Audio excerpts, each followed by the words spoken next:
So I'm David, and I'm here to talk to you about how everything kind of sucks.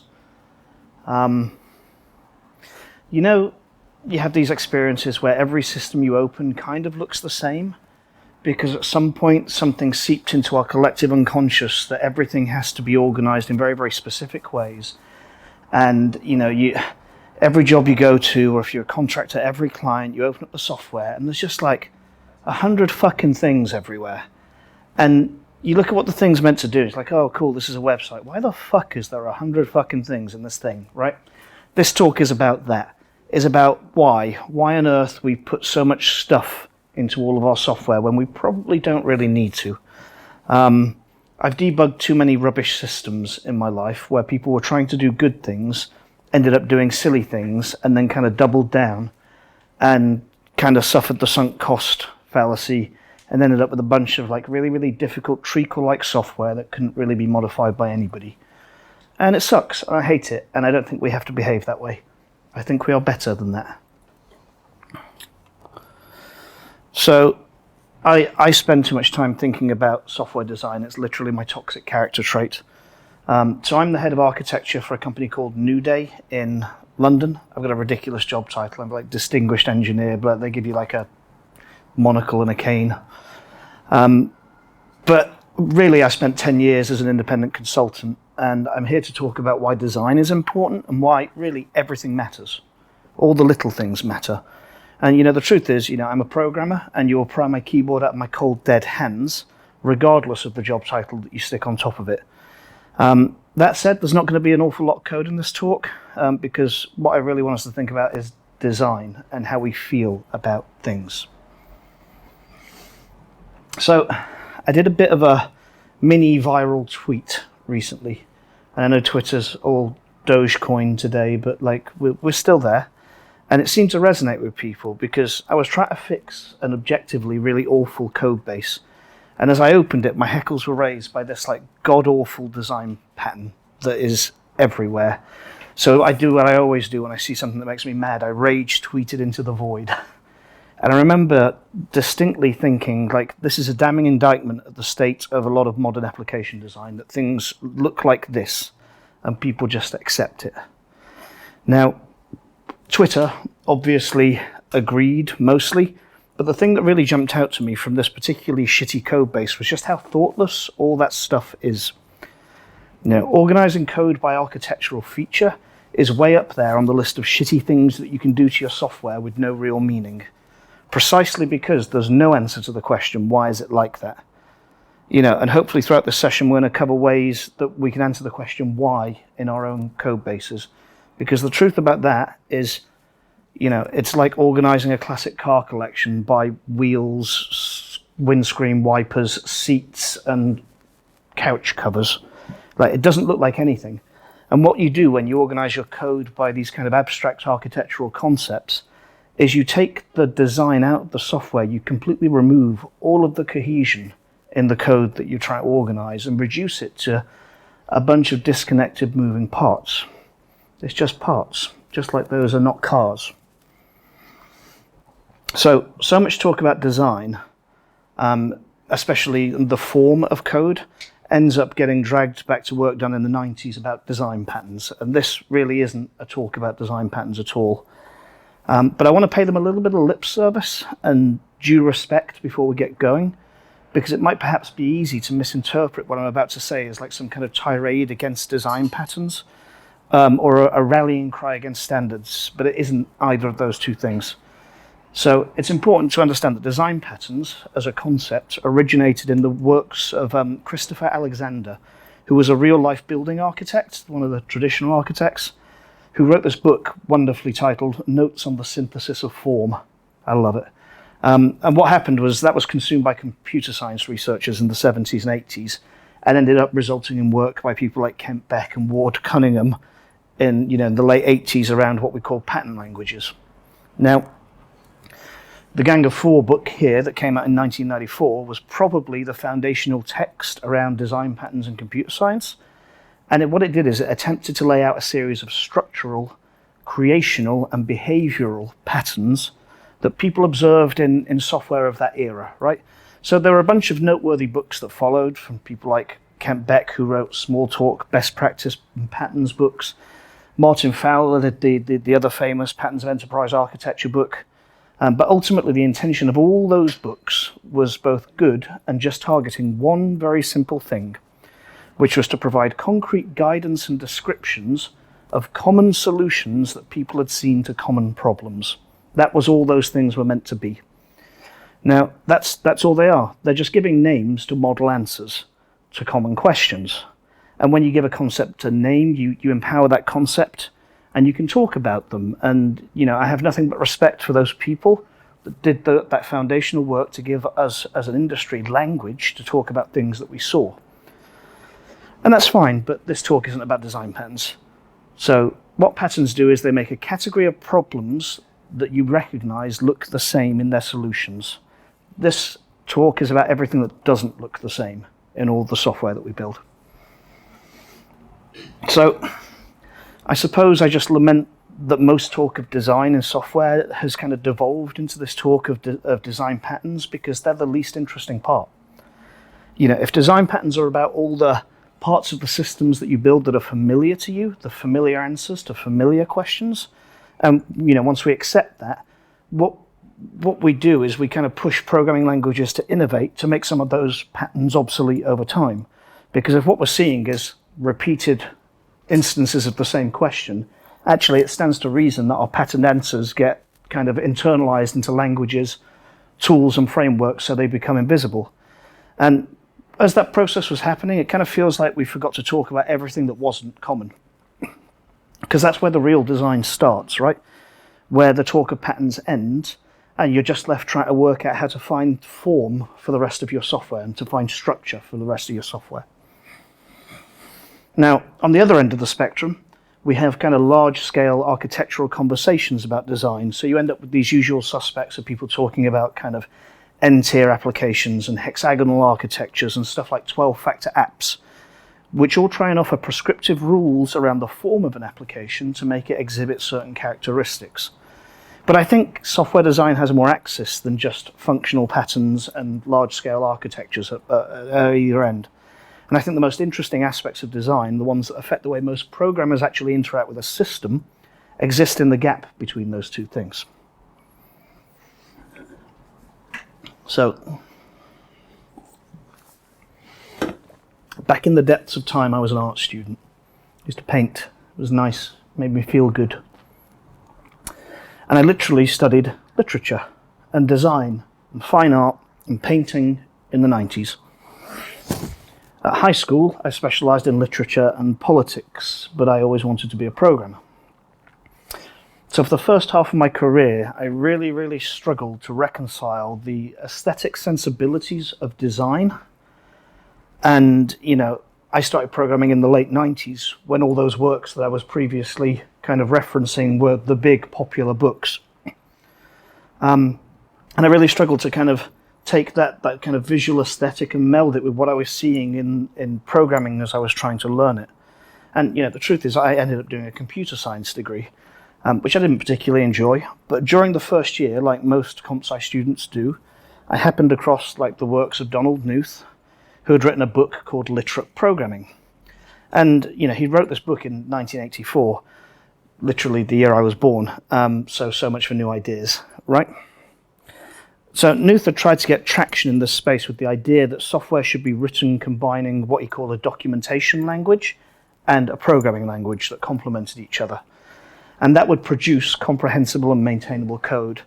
Now, this is kind of consistent with the rest of Donald Knuth's kind of entire body of output. This is the guy that, in order to write a book, took 10 years out to write a text formatting language. So I'm not really surprised that this is kind of the angle he came at it from. But if you think about it, the languages that were popular in the 70s when Knuth was kind of formulating his ideas around literate programming were a far lower level than the categories of languages that we commonly work with today. Modern programming languages, by contrast, are an order of magnitude more kind of pliable and more expressive and more irregular in form than they were in the 60s and the 70s. And Knuth was right, actually. So languages then trended towards becoming more literate over time. And when people talk about kind of readability and legibility in code, they're kind of reaching for this similar concept of literate programming, I think. But the core of the idea that really resonated with me was that software really is the same as literature. Now, this was kind of a bit of a revelation to baby programmer David when I kind of got to it. And it changed the way I started writing code, because our software only becomes good literature if we design it with that in mind. It only becomes good writing if we write it like good writing. Sounds obvious. So over the years, I've come back to this kind of precise definition of what I believe software really is. And it's not the thing that other people often say software really is. I just kind of believe software is a constrained form of communication between programmer and programmer that describes concepts and problems that also kind of happens to be executable on computers as nearly a side effect. Right? And the more you think about it like that, the more it starts to make sense. You spend a much larger portion of your working day reading code than you do writing it. Your code exists in a context, it has subtext, it has authorial intent. Sometimes the thing that you intended to do isn't what came out the other end. Right? Your code has flow, it has form, it has rhythm, just like any other writing. And actually, most importantly, your code has meaning, it has reason, it has intent. This is the same as any other literary text. So this is the bit that everyone gets mad at me because, set fire to important things. Burn your copies of clean code. Garbage book, written really poorly by a dickhead. Probably can't put that bit on YouTube. It means we'd have to fuck with that guy. Clean code is like an extremely dogmatic book, and the presence in the industry of this book has reduced discussions about quality to discussions about naming variables. It's muted conversations about architectural style in the same way a dogmatic adherence to things like the solid principles has. Its shadow is long, it's a thoughtless one of dogma, and it really casts a very, very horrible long shadow over software. It's crap, throw it out. I reread it again recently just to check I wasn't wrong. Definitely trash. That's the one. Heresy, you can't say that about clean code. I love writing clean code. I'm a software craftsman. There was a point in my career too where I kind of thought that rules around basic hygiene were enough. But over the last 5 years or so, I've come to value intentionality in my code over any sense of syntactic cleanliness. What does that even mean? What it really means is every character matters. Literally everything you write matters, like you're writing an essay. Right? I want you to approach the work as if every character matters. The white space matters. The rhythm of your code matters. Naming matters. Form matters. And function matters. These are things you use to telegraph intent, like in any other form of design. Code written with thoughtfulness and intentionality are what matter. So, thinking of your software as literature kind of lets you value a lot of different ways of communicating in code. Right, so we can communicate on a macro scale with organizational patterns and application architectures. Take, for example, something like MVC. MVC is the most common organizational pattern in the world that everyone recognizes. We all know it because it's popular. It dictates how you split up your code. And all of its common implementations, it tells you how to organize your application. I've often talked about how I kind of have a love-hate relationship with the MVC pattern as an organizational pattern, because it tends to actually obscure the intent of your code. So when you look at an MVC application, you know it's a website generally, because it's the most common organizational pattern for websites. You don't know anything about what that website does, because the pattern doesn't telegraph what it does, it just telegraphs what its components look like. It's a good example of something that tells you how an app works while obscuring everything else. Now, I actually find the micro scale a lot more interesting, where the way that you form code on a function-to-function basis, in a module-to-module way, and the way that telegraphs intent, because that's where we use form and flow to increase cohesion. And I'm going to talk to you about a couple of examples here. So, by way of an example of what I mean when I say use form, flow, and cohesion on a micro scale, I want to share two screenshots that I recently tweeted, actually from the same horrible code base that I took a screenshot of the file system of before. So this is a relatively ugly function, right? It does some HTTP stuff. It doesn't really matter what it does. And it's really difficult to read because there's no use of form or flow in those lines of code. It forces your brain to comprehend every statement and every line in total isolation. Simply by using paragraphs in text, we guide the reader, right? You group related concepts before moving on to something else. Code is exactly the same, right? Lines mean something. And if you use them everywhere or nowhere, you're removing form as a kind of expression, right? Because everything looks the same. Now, this is a really incredibly small scale example, but it does a great injustice to the effect of code with good form. But code with good form is like poetry with good rhythm. It directs a reader. It telegraphs how you're meant to read the statements with the shape of them. It shows you what is related. It's an aesthetic sensibility that reflects how the flow of control through the software is designed to be interpreted. And all we did was group some things with some white space, right? Like nothing actually interesting or clever, right? The flow and form of your code is something you use to communicate intent. And it's often lost in the morass of things like linters and auto-formatters and regular form. Form is intent, it's design. Now, the more I started thinking about software through this lens of literature, through this lens of intent, the more it became apparent to me that what I was really reacting to was the inherent complexity in a lot of the software that we design. And what I was really doing was craving this clear communication of well-written prose, of meaningful, intentful code, and that it was really actually a grander design problem than I was giving it credit for. So this is great. I've been working on a sentence recently, and it's ridiculous to be working on a sentence. But I've been trying to summarize how I feel about modern software design and the intersection of kind of complexity, and I think it's this. I think it's this thing. The complexity of your application should at most be as complex as the problem space it inhabits and no greater. Right? Damn it. Damn it. I told you I'm working on the sentence. Not finished. Not finished. But macro and micro design are the tools we use to get there, right? And so many systems just straight up fucking fail this test, right? They lose themselves under infrastructure and build systems and deployment and modules and reuse. And all these grand ideas about the eventual destination without really focusing on what the correct form to express the solution to their current problems really are. They die at the altar of over-design. Right? It just buries systems. It makes working in these kinds of code bases like swimming through treacle. And, it's like we forgot how to build a small program while we were fantasizing about building the next, fucking mega-scale social network. And really, what makes software beautiful and what makes it really shine are these, beautiful little pieces of systems where the complexity is less than the problem space and less than the sum of their parts.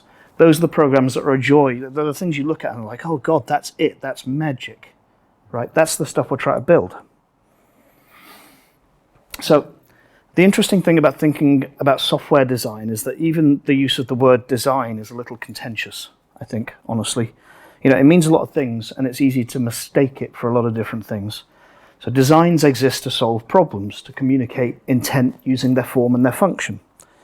But design is also temporal in nature. And with many designs, they only really make sense in the kind of the context of the time that they are built inside of. So, when we look outside of software, design is really deeply contextual. So there are plenty of examples of great products with really, really excellent period design that are basically nonsense now. And a lot of our legacy expressions of software design are suffering similar little tiny deaths during the changing nature of the kinds of systems that we build.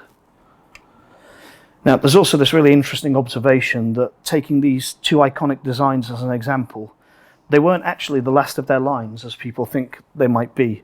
They've actually evolved and changed over time. And it's because design is iterative, right?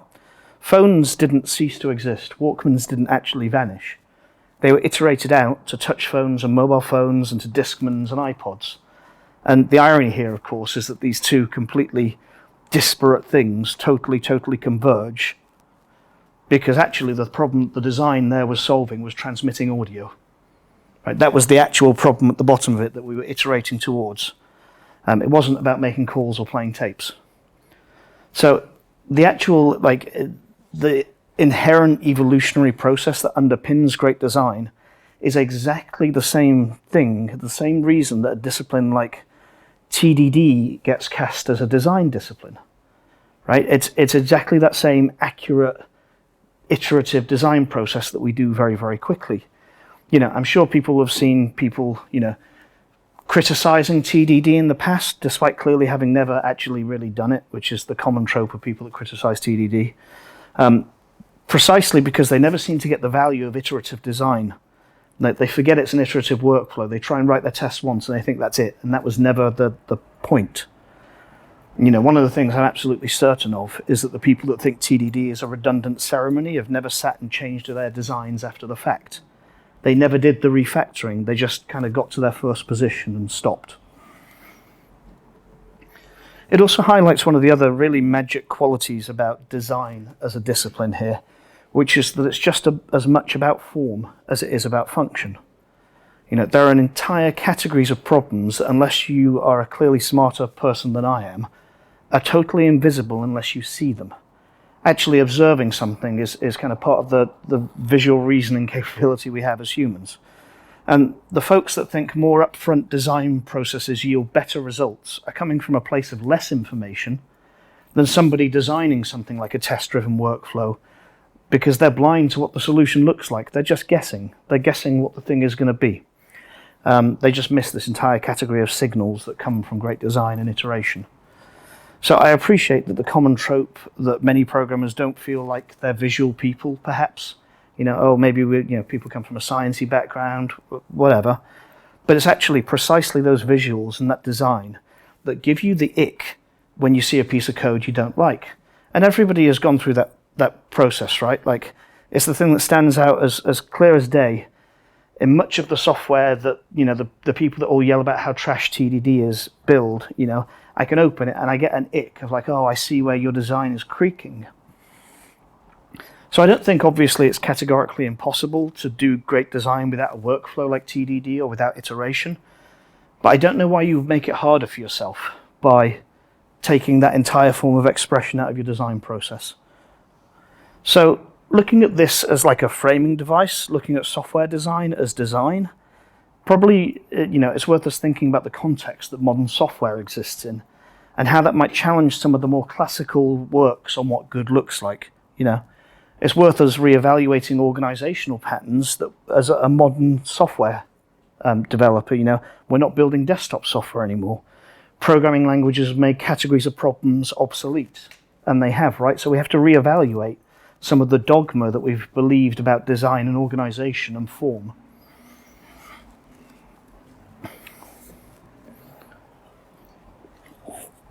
So I'll tell you what all the 10th generation clean architecture people really, really hate me talking about this for. Like, most of the things you think about as best practices are probably just overblown structural design patterns. And they look as ridiculous as the comedy organization by architectural concept pattern that we opened up with. I see a lot of system designs these days that have been fragmented into microservices.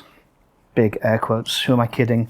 It's like 80% distributed monoliths out there, like it's not microservices. But then the individual moving parts of those systems have been absolutely decimated by best practice. Absolutely trashed, right? The overall picture from like 100,000 feet looks good, but as soon as you get into the detail, everything is wrong. The application design patterns overwhelm the scope of any of these individual microservices. And I want to show you an example based on an application I've worked with in the semi-recent past with a team. So you don't have to actually be able to read any of the stuff on here. You just need to look at the number of things going on. So this is a class diagram I generated from a system that was built following like a prescriptive clean architecture design pattern. But all I see here are like telltale patterns of thoughtlessness, right? So the system, which, by the way, was being deployed onto one single VM, right? After all of this stuff, it was being recomposed, was divided into a huge number of modules, all of which were further subdivided by architectural feature, and each part of the application was split into its own web application, service library, data access library, with a common shared library underneath it. The total cognitive load of understanding all of these moving parts here is correspondingly huge, and where someone would design it as intentional here, well intended. Oh, we followed the pattern. Actually, all I see is an explosion of complexity.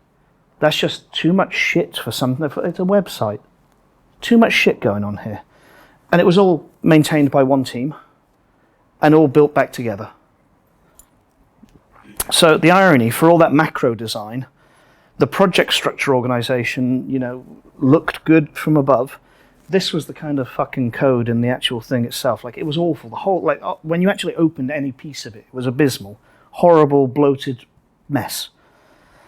Now, all the effort was focused on organization and structure and not actually on the work, not on the text, not on the thing you had to debug and interact with. And this was basically the result of someone saying you must have these things in this structure and totally neglecting any actual application design or actually asking the question, why are we doing this thing to this software? So how did we spot and fix this? Well, we did a first round trim of all the complexity. We collapsed all the families of modules, rolling them up into a single corresponding web application. And rather than the web application depending on all the other modules to do its work, they at least now were responsible for their own capabilities. So nice little vertical slices. We basically preferred cohesion and co-location over slavishly trying to split out and distribute all of the moving parts of an application. And then finally, once we'd rationalized the code base down to a series of applications, so the behavior was all the same side by side, we just combined them back into one, because they were all deployed at the same time onto the same machine by the same build pipelines by the same people. Right? Everything else was just overhead. Also, hilariously, it originally took minutes and minutes and minutes to build, and we got it down to 2 seconds or something because it wasn't caning the I/O of disk copying assemblies everywhere. So in the end, we ended up refactoring, big air quotes, 64 modules and 19 distinct build pipelines, times 3 for 3 environments, into a single deployable application, and then we could fix it and address the actual rot inside of it with refactoring tools. So this is what happens when you adhere to these strict organizational, clean architecture patterns in small systems where you just need to do small, simple things. Build smaller things. Now, there are, of course, certain problem spaces with known good designs that we haven't factored out yet. The most glaring example is kind of RPC-style systems like HTTP APIs. They quite often map quite neatly to kind of command query handling patterns. But in those systems where you're using known good organizational patterns for your application, the form and flow of your implementation matters even more. And I suppose what I'm reaching for here, honestly, is that it's not just what you say, but it's how you say it, right? That's what's important, and it matters because when your macro level design is comfortable, the risk of code blindness, of skim reading, actually increases. So the more uniform a system looks, the quicker people kind of cut through it, and actually you miss the detail.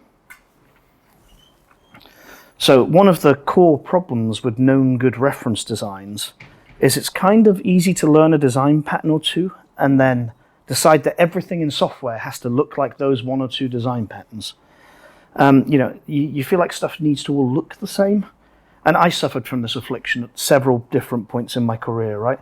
And maybe you'll recognize some of these situations. I learned about MVC and I thought everything was a controller. I first learned about aspect-oriented programming and all I could see was chains of interceptors. When I was first told that controllers were only ever about HTTP, I thought everything was an application service. When microservice design first got popular, I thought everything had to be completely decomposed. I have made all of those mistakes myself, and they were all mistakes. And it takes time to learn, right? It takes time to learn that uniformity is the opposite of expressiveness in design. And it's important that when different parts of your software do something different, that their form reflects their function, and then that they don't look like everything else in your code base. Because if they all look the same, you lose where the logic is, you lose where the flow is. Actually, visual variation leads the eye. It encourages reading instead of skimming large blocks of identical text. And, really it's this, intentionality is kind of the opposite of complexity. Stop doing things just because. Stop cargo culting design decisions. If you can't come up with a credible reason as to why you have arranged something in a particular way, stop doing it. Every choice you make, every library, every tool, every framework is additional complexity. And, if you can't justify that complexity, stop. Now, unfortunately, because so much software is context sensitive, there are many times where blindly applying design patterns makes software much more difficult to reason about, and it increases the cognitive load of understanding what a program actually does. And our job when we're designing software is fundamentally this war with complexity. So, when I talk to people about complexity, I'm often a little bit shocked at the kinds of things that people don't recognize as complexity. Now, I love this quote. There's this really great book called The Philosophy of Software Design by, I'm always terrified of pronouncing someone's name wrong on recording, John K. Oosterhout. Hope I got that right. And I think it really gets to the heart of why complexity is a problem in software. I'd really recommend the book, and especially its second chapter about complexity in design. But the central theme of the chapter is this, that complexity isn't caused by a single catastrophic error, ever. It's the tiny paper cuts that accumulate over time that's the real cause of complexity. It's from the collection of dependencies, obscurities, and idiosyncrasies that are at work in the code base that causes complexity. Now, Oosterhout describes complexity as the thing that leads to change amplification, high cognitive load, and unknown unknowns. Right? And that subsequently leads to an explosion of work and effort and the number of modifications it takes to build each additional feature. Now, building on that definition, I think intentional, thoughtful design is kind of the salve for that creeping wave of complexity surrounding software everywhere. So there's this kind of distressing realization when you reach into this line of thinking. Design patterns are precisely so popular because it gives people a way to react towards something that they feel is good. I have behaved well. I did the thing that was recommended. I did the best practice. I have reached an answer, a definite conclusion.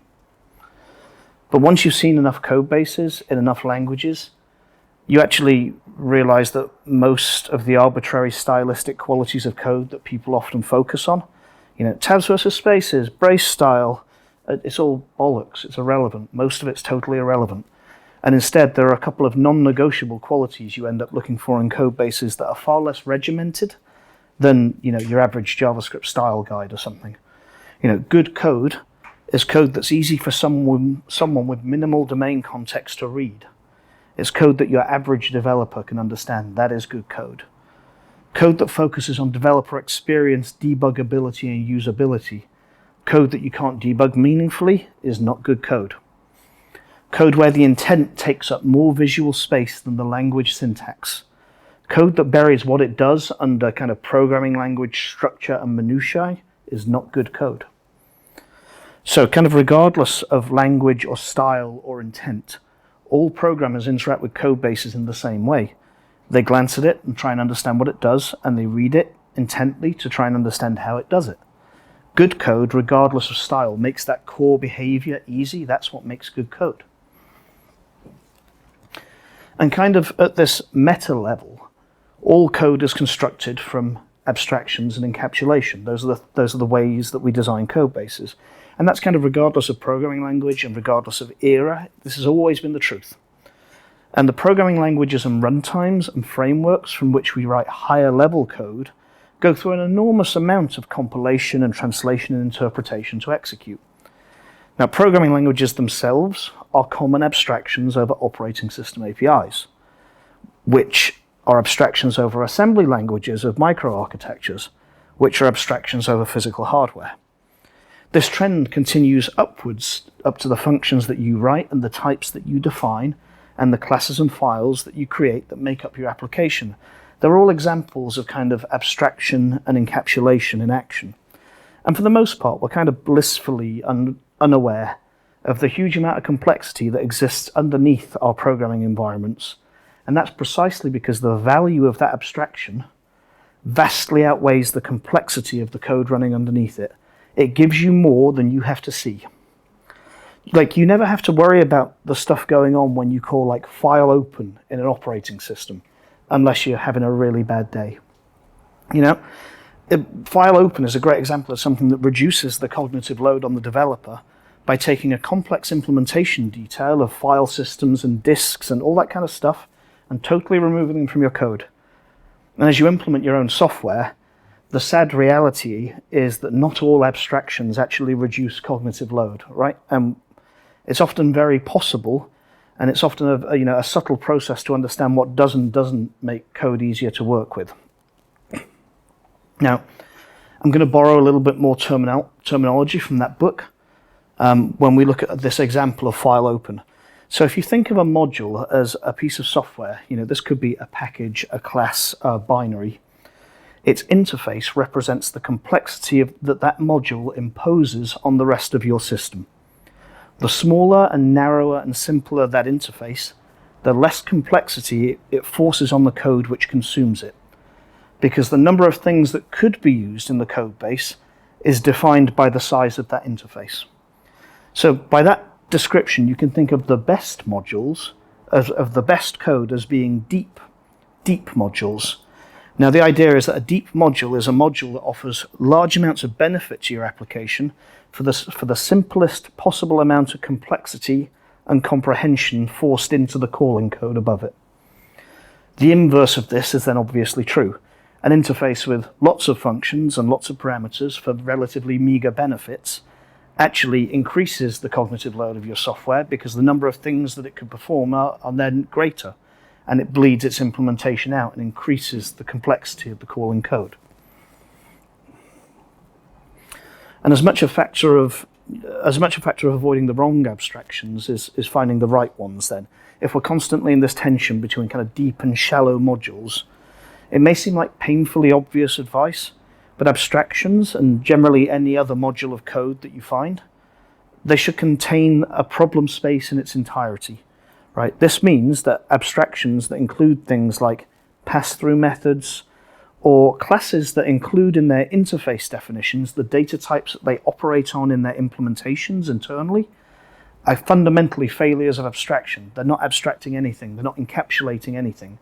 And if they're not encapsulating anything, they're adding to the complexity bundle rather than reducing it. Our software is riddled with these kinds of thoughtless abstractions and poor encapsulation and pass-through methods. And every time a design decision like that is made, it decreases the reason that the module exists at all, or, in fact, the piece of software. So anything that adds a large amount of boilerplate code for a low amount of utility is, by definition, thoughtless design.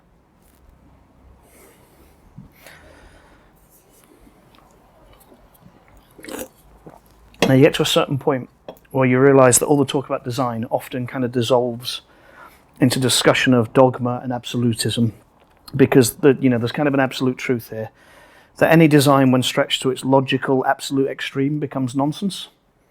And I think a lot of people really struggle with this thing, right, when they're trying to find what design that is good looks like. Designing software with intention, software that survives, is an exercise in compromise and trade-offs. There are no good designs, there's just a list of compromises and trade-offs that you make to build a system. It's why everyone with any experience in designing software that's kind of been used by real people will pretty much just say it depends when you ask them how to build a good whatever, because it really does depend until all the layers are peeled back. In fact, a lot of the poor trade-offs I see in software mostly involve people actively not understanding the sources of complexity and the weird design in their own software.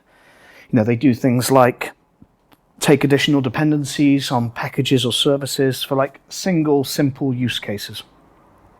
There's a lot to be said about the lower risk of maintaining 30 or 100 lines of code of something that you might otherwise get for free. You could always get a package, but by writing those 30 lines of code, maybe you just avoid dependency hell, and you avoid versioning conflicts, and you avoid any other kind of cost of maintenance, because dependencies have surface areas and features, and all those things amplify complexity.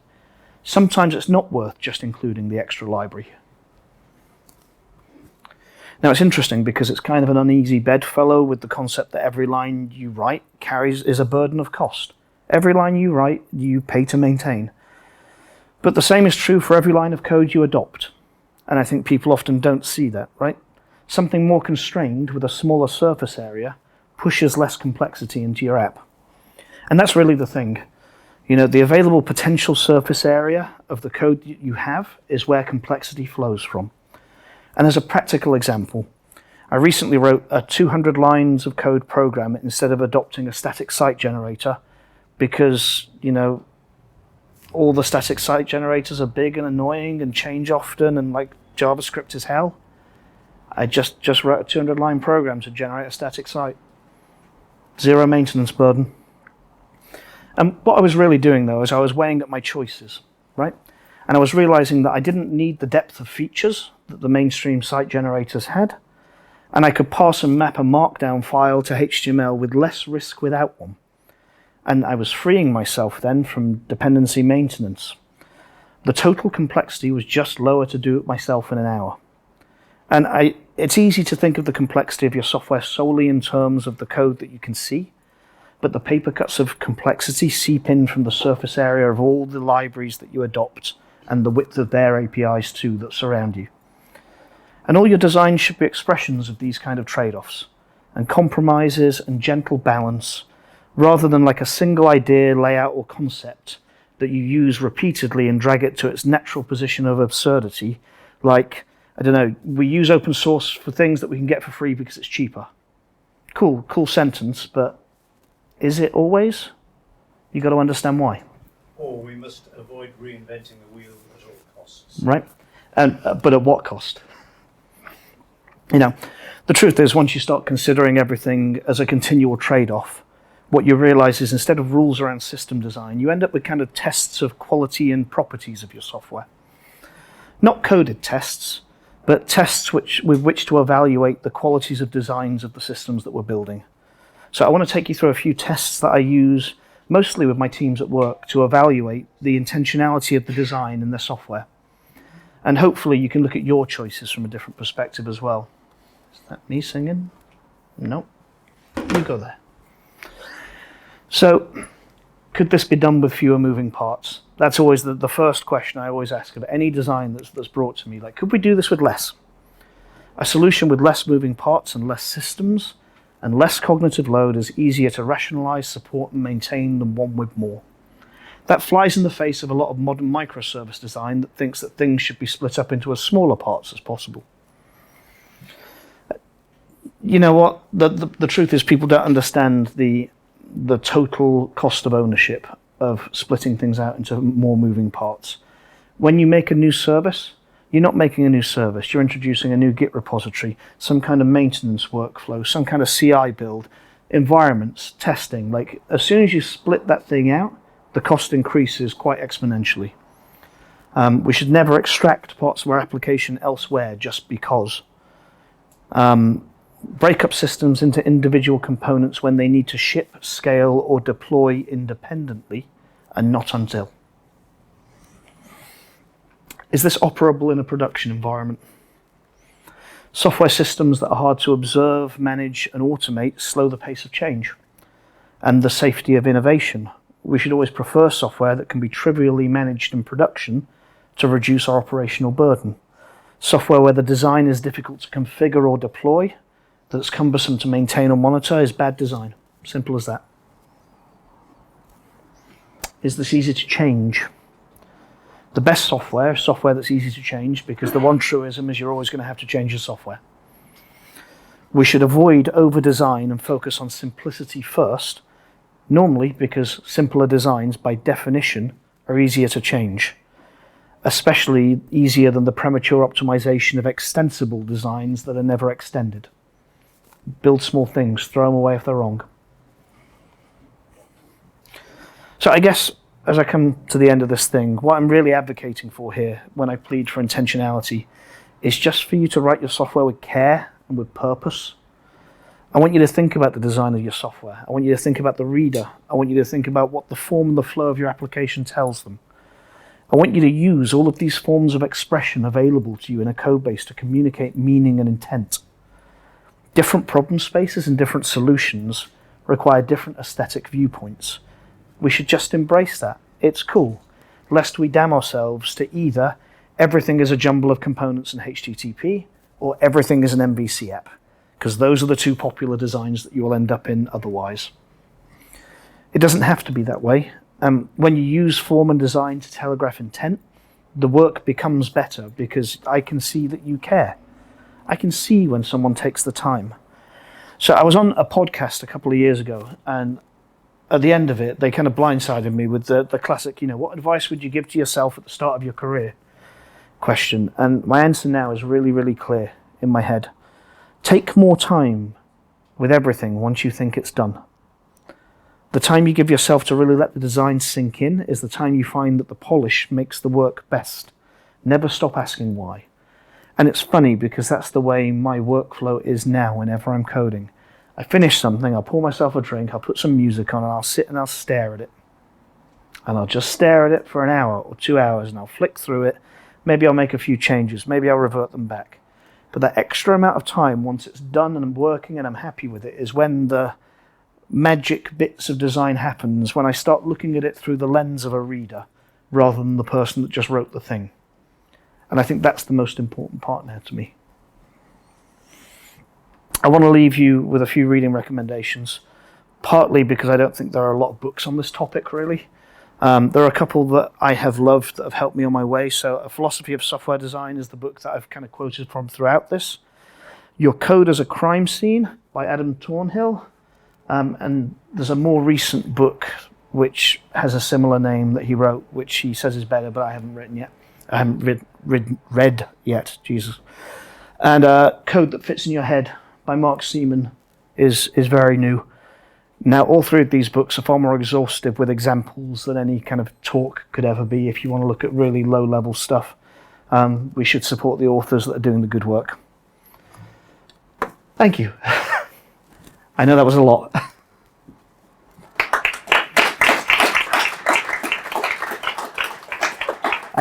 Any questions, dare I ask?